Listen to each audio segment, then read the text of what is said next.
Hare Krishna. Welcome back to the Mahabharata Characters series.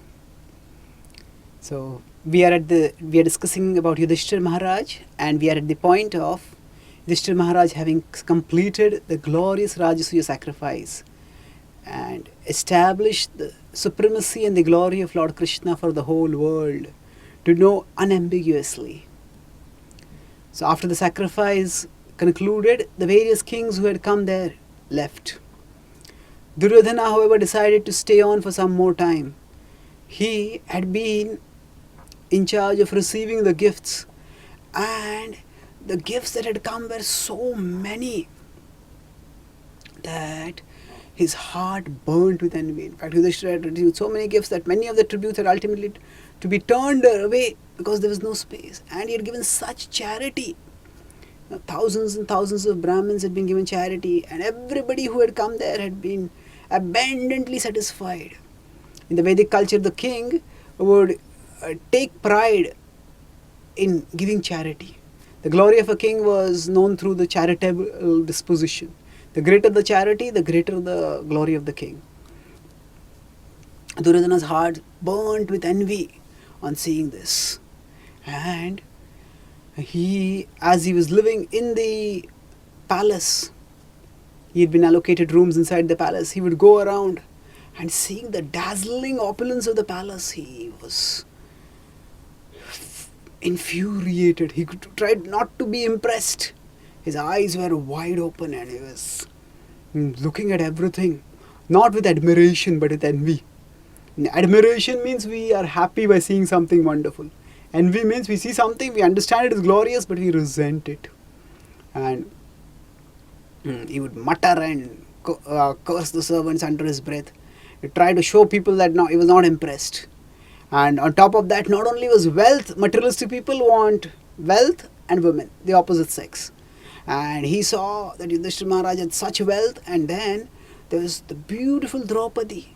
Duryodhana had also gone to contest in that Swayamvar, but he had failed. And now, not only was Draupadi there, but Krishna's beautiful queens were also there. And he found his heart burning. And on top of that, the assembly hall, the palace was itself having many illusory designs. It was made by Mayadana, who was a master of illusion. So at one time when Duryodhana was walking along, there was a lake, but the water of the lake was completely still. And it appeared as if it was just a continuation of the floor. And Duryodhana walked and then he went right into the water and slipped and fell.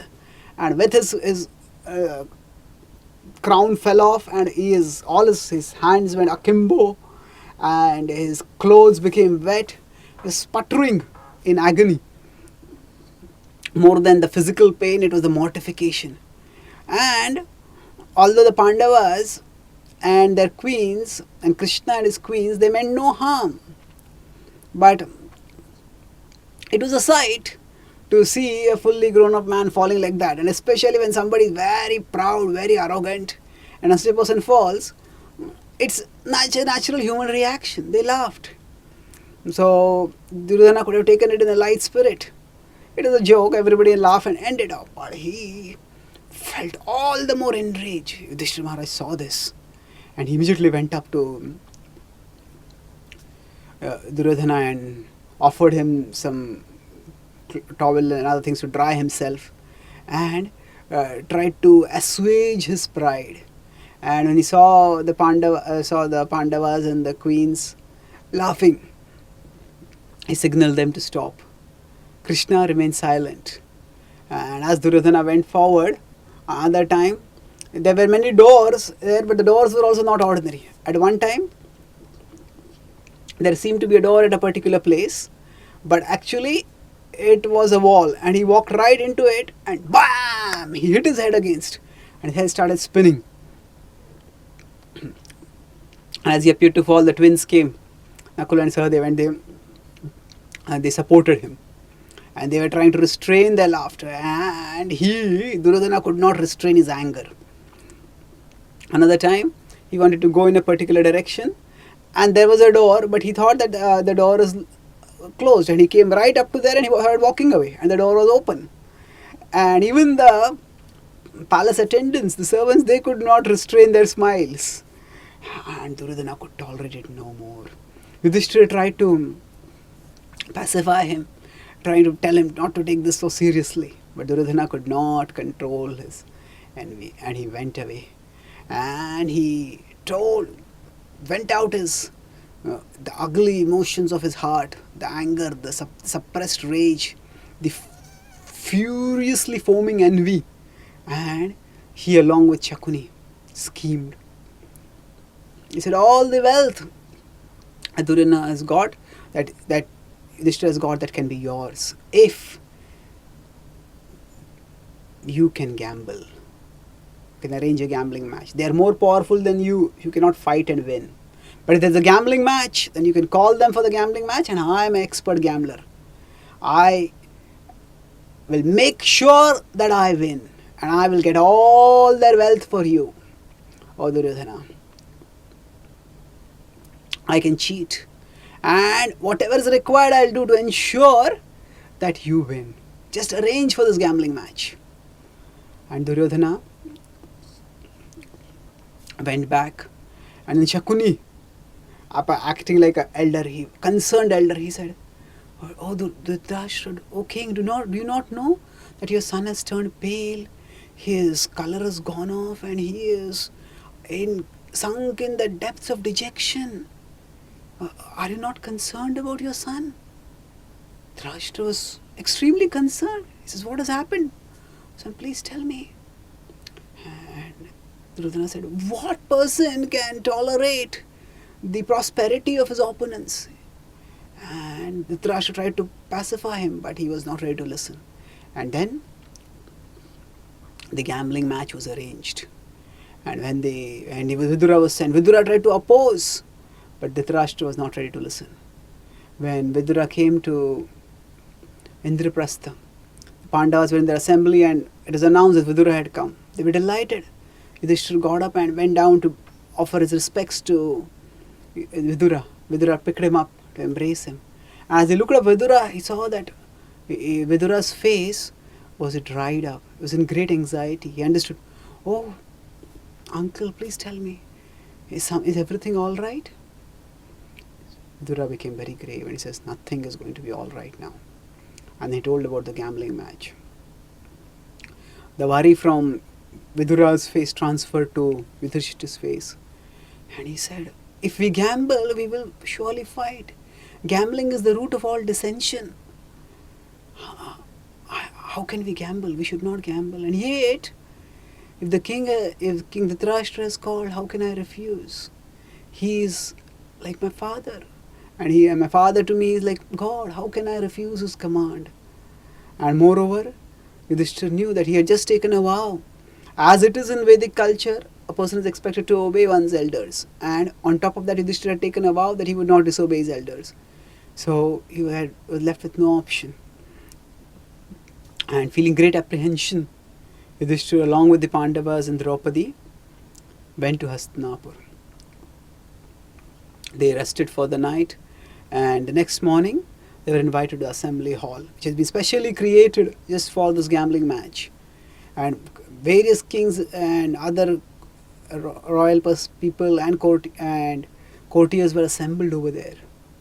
And Shakuni came forward, and with a malicious and avaricious look.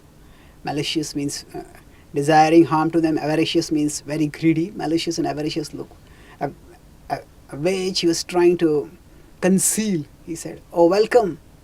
Let us now have a gambling match. The whole assembly is waiting for you." Yudhishthira was still hoping to talk his way out of it. And he said, "I have no desire for wealth anymore. I have been blessed with abundant wealth." In fact, Yudhishthira had got so much wealth, his treasury was so filled, overflowing in fact, that even after 100 years of rule, the treasury would not get exhausted. Such was extraordinary wealth. He says, "I do not wish to gamble because I do not need wealth." And moreover, the sage Devala, I've heard from him that One should not gamble with a professional gamester. And moreover, no one should take another person's wealth by cheating. Even no one should gamble with such desperate stakes and take from others by cheating. Therefore, why should I gamble? So Shakuni was very crafty, wily, cunning, and he said, we don't have any intention to cheat. And obviously, one gambles because one desires to win something. If you are afraid to play the match, there's no need to play it. Now, for a Kshatriya to be accused of being afraid, that is a way to provoke that person. Kshatriyas are heroic and they are not afraid. So, according to Kshatriya codes, if one is challenged for something, one cannot refuse it also. And he said that Yudhishtira was still apprehensive, and Yudhishtira said that the wealth that I have is meant for serving the Brahmins. It is meant for serving humanity through the Brahmins who will arrange for the spiritual welfare and the material well-being. I want to arrange of all my citizens. So why do you want to take this wealth away from me? So the assembly remained silent. Yudhishthira knew that if Dhritarashtra and Bhishma remained silent, then there was nothing that he could do. He would have to do what they were asking him. And he remained silent. Then he tried another track and he said, who has wealth equal to mine to put equal stakes with me? He knew that Shakuni was also a king of Kandhar, but his wealth was nowhere near Yudhishthira's. So Duryodhana came forward and Duryodhana said that I will stake the wealth and Shakuni will cast the dice on my behalf. So Yudhishthira raised his eyebrows and he spoke in a firm voice. He said, this is entirely against the rules of gambling. Now whoever is staking the wealth, that person should cast the dice. It has never been heard that one person stakes the wealth and another casts the dice. This is highly improper. He objected strongly. And he looked up at Dhritarashtra and Bhishma, and yet they remained silent. And Duryodhana again said, O king, if you are afraid, then there is no need to play.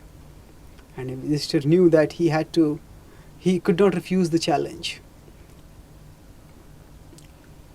Actually, according to some teachers or some scholars in the Mahabharata, it is said that when the Rajasuya yajna is completed, there is one particular ritual also which is there often at the end of sacrifice. That is, a friendly gambling match is to be played. It is just like whenever there is a great celebration, there are some sports also. So gambling is like a sport, and a friendly gambling match was to be played. And that was supposed to be like the culmination of the Rajasuya sacrifice. And Yudhishthira had come there on that plea that had been given to him. So this was supposed to be his crowning glory, but it turned out to be his nightmarish disaster for him.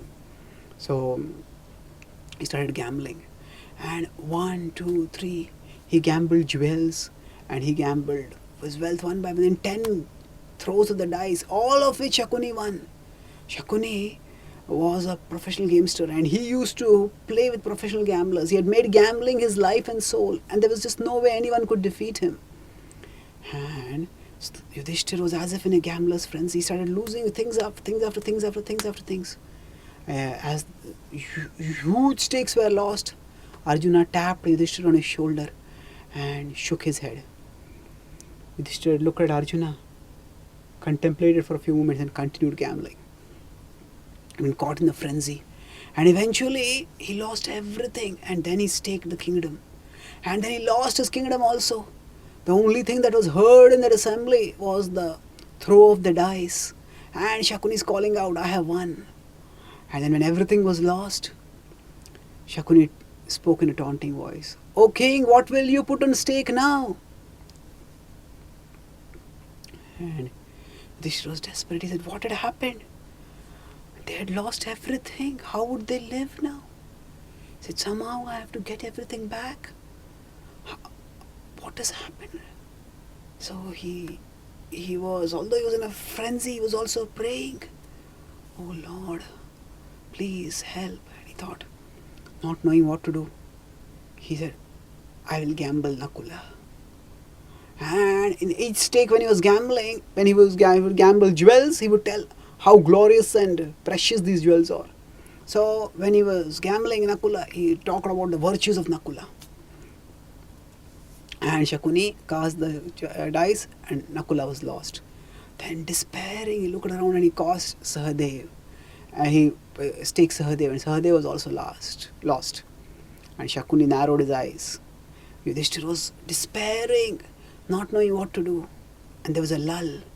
And all this time, everybody in the assembly was mortified to see the course of action. First of all, to lose all the wealth was disastrous, but then to lose one's own brothers, to have them become slaves, was horrible. But there was unconcealed glee on the face of Dhritarashtra. That he was a hypocrite. He pretended to be a good person. In fact, he not only pretended before the world, but he pretended to himself also that he was a good person, so that the world would have a better opinion of him, and he would have a better opinion of himself. So it was not. He also had the malice, and with every throw of the dice and with everything that was won, his hypocritical mask was falling, and the unconcealed celebration, the light that was there on his face, that was sickening. And the king, who was supposed to be like a father meant to protect his children, his nephews who were like his children, he was watching in glee as they were losing everything. And Shakuni, to goad Yudhishthira, said, it seems, O king, that the sons of Madari are not dear to you. That's why they have been staked, but none of the sons of Kunti have been staked. Yudhishthira became enraged. He says, oh fool! You maliciously dare to create dissension among us who are all united at heart. Shakuni, seeing that Yudhishthira had become angry and not wanting the game to end for any reason, said, O king, please forgive me. Under the spell of gambling, one may speak things which one does not intend at all. You are my superior in every way. Please let us continue the gambling match. And then Yudhishthira, knowing that he lost everything, somehow he had to gain it back, so he decided to stake Arjuna. He looked at Arjuna and he said, that person who is the most glorious archer in the world, who has never known defeat, I stake him now. And he was thinking that Krishna is so dear to Krishna, surely Krishna will not let him be lost. And yet Shakuni won him also. And then the glee on his face was enormous, and throughout this Bhima was enraged. Practically sparks were coming from his face.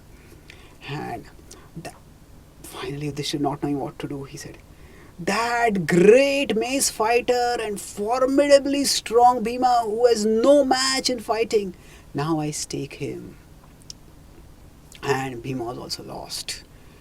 All the four Pandava brothers were crestfallen, but Bhima was furious. All of them were furious also. Bhima was infuriated, and finally Yudhishthira gambled himself, and he was also lost. And not knowing what to do, just complete dejection. Yudhishthira was looking as if demented. What had come over him? How had he lost everything? Here he was the emperor of the world, and now all of them were slaves. What had possessed him? What was he going to do now? Shakuni's malice knew no limits, and he said, O king, you still have one position. Stake Draupadi, and by staking her, win back everything that has been lost. The whole assembly was shocked. They started thinking what to do. He said, without her husband, Draupadi was already protectionless. Her fate would be terrible if her husbands were enslaved and she was unprotected. If somehow he could stake her and gain everything back, then at least they would have something and they would be together. Thinking thus, he spoke. He says, now that illustrious lady who is neither too tall nor too short, nor too lean nor too fat, who has fragrance like a lily, who has eyes like lotus petals, who is the first to wake and the last to sleep, who is as beautiful as the goddess of fortune, although she doesn't deserve to be staked, but I stake her. Gasps of dismay and horror filled the assembly when Yudhisthira spoke this. And Dhritarashtra was asking, has Panchali been won? Has Panchali been won? And Shakuni threw the dice and it seemed to obey him magically, and he said, yes, Panchali is won. Draupadi is now ours. Yudhishthira was horrified, not knowing what to do. And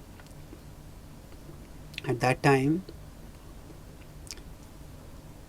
Karna, Shakuni, Dushyasana and Duryodhana were all delighted and then decided,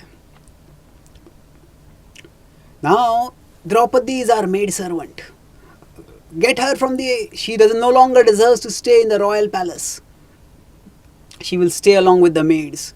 Tell her to come here to the assembly. And there was the servant in the court, named Pratikamin. Pratikamin is the post of that servant. And Pratikamin. So Duryodhana told the Pratikamin, go and get Draupadi. Pratikamin had been horrified to see what was happening and he was apprehensive.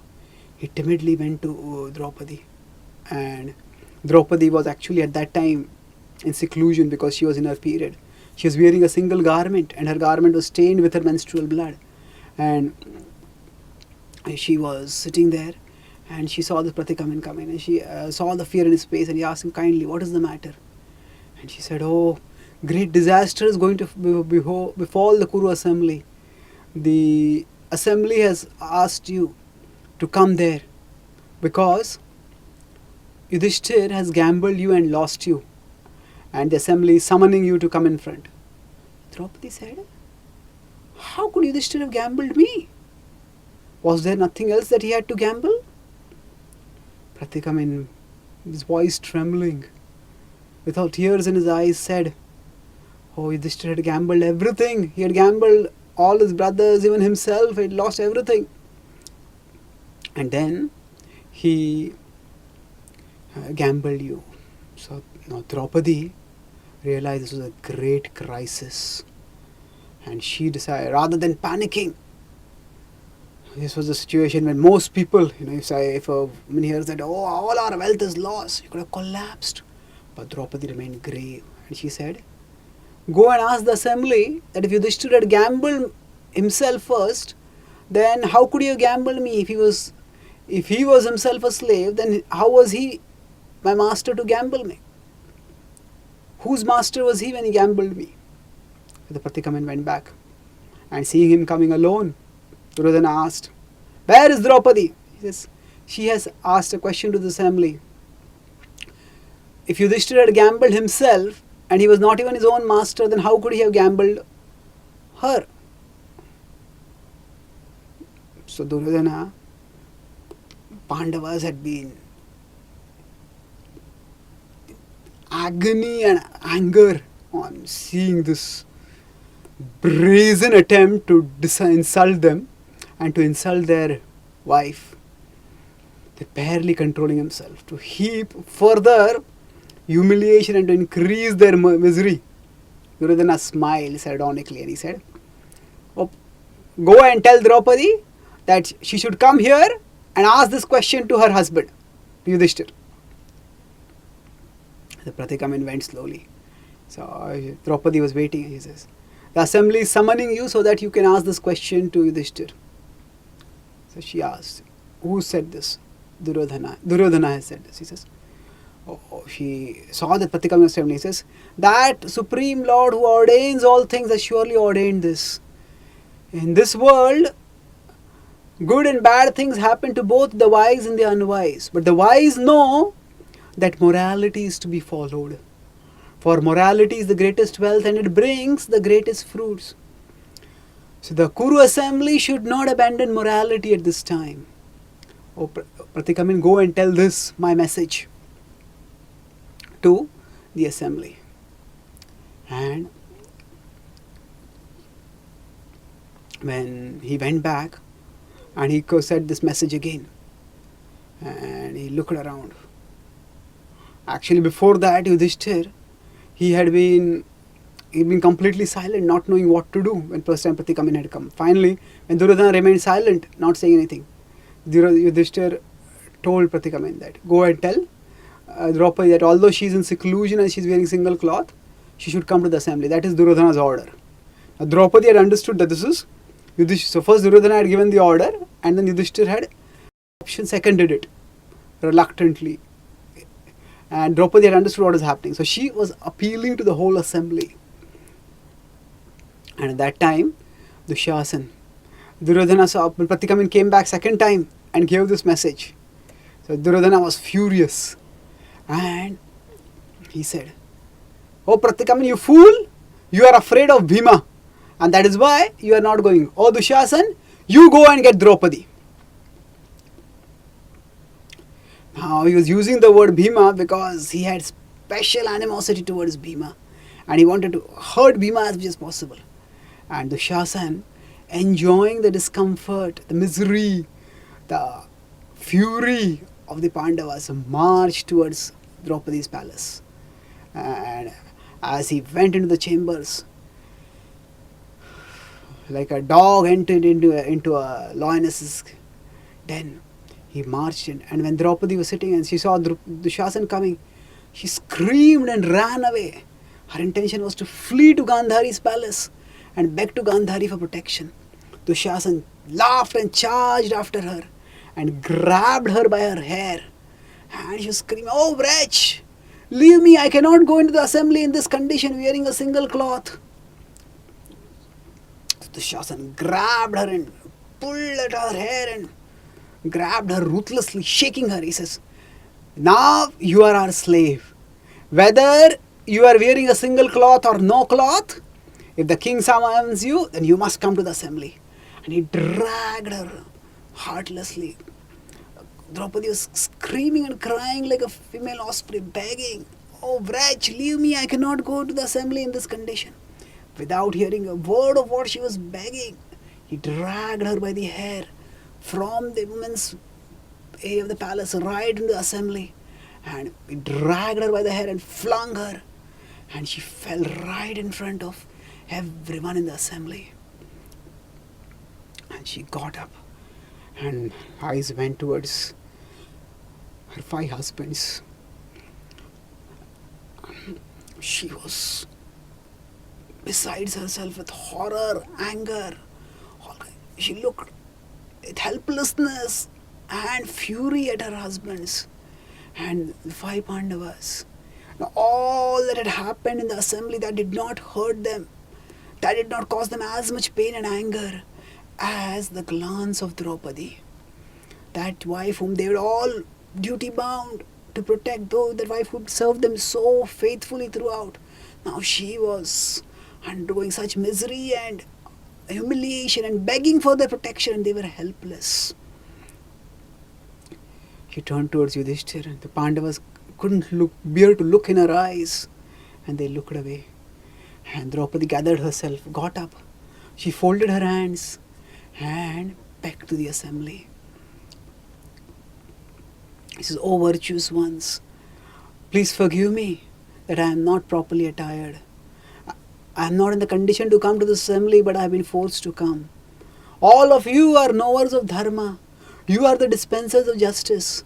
Therefore, I put this as an appeal before you. Please tell me. Please answer my question." Yudhisthira had gambled himself away. So how could he have gambled me? In this assembly, virtue is meant to be protected. People, citizens from everywhere come for the protection of virtue. And I come before this assembly for its protection. As she turned and looked at all the elders, nobody responded. Finally, Bhishma realized the onus was on him, being the eldest, and he said, "O Draupadi, it is indeed glorious that even when you are facing such a great calamity, you are remembering virtue and are asking us to remember virtue. Such a dedication to virtue is glorious. But dharma is extremely subtle, and one who has gambled himself away does not have anything else to gamble. That is true. At the same time, one who has a husband is always considered to be the master of his wife. So knowing both these things, I am confused and I am unable to answer your question." So Duryodhana replied saying that, "Let Yudhisthira say that he had not gambled you away fairly."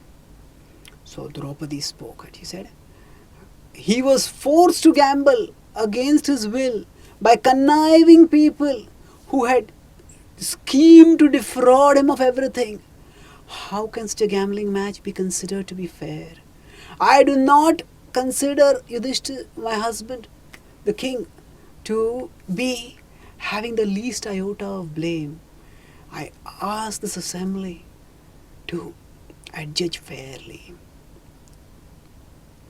And as her plea went around, nobody was ready to hear. And as everyone remained silent, at that time, Dushasan decided. Karna, he was delighting in his own way. Karna had been cut when Draupadi had said, "I will not marry a Suta's son."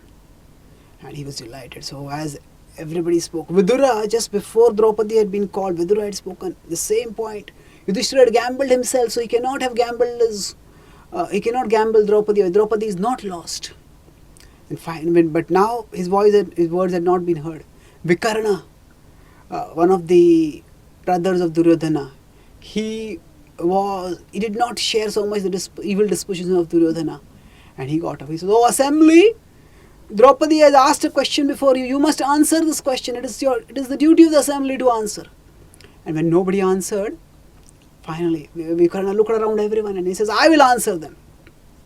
And he said, "There are 4 evils: gambling, hunting, womanizing, and drinking. Kings are vulnerable to these 4 evils, and when they succumb to these evils, then they lose their sense and they do grievous things. What they do under such things is not to be taken seriously. Moreover, Yudhishthira had gambled against his will because he had been instructed to do so. And the gambling match was also unfair. And moreover, he had gambled himself away. Therefore, I say that Draupadi has not been gambled and lost." And on hearing this, all the kings cheered. And they all cheered Vikarna and they censured Shakuni for the way the match had taken place. Seeing this, Karna got up. He raised his huge arms and signaled all the kings to become silent. And he said, "I have seen many improper things in this assembly, but the words of Vikarna are the most improper." And nobody forced Yudhishthira to gamble. He gambled voluntarily, willingly. And he lost everything. The match was fair. Actually, Shakuni was too cunning for anyone to be able to detect that he would do any cheating. But right before the match, he had told Duryodhana that, "I will cheat and I will ensure that you win everything." And so he said it was a fair match. And moreover, as far as Draupadi's chastity is concerned, what kind of chaste woman will marry 5 husbands?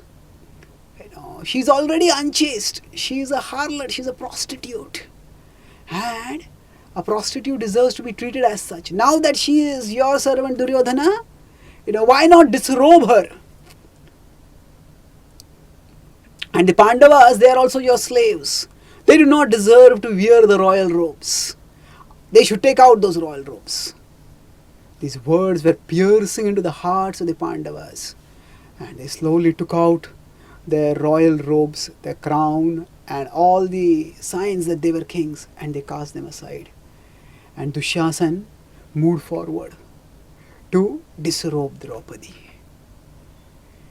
And what happened next, we will discuss in our next session. Thank you. Hare Krishna.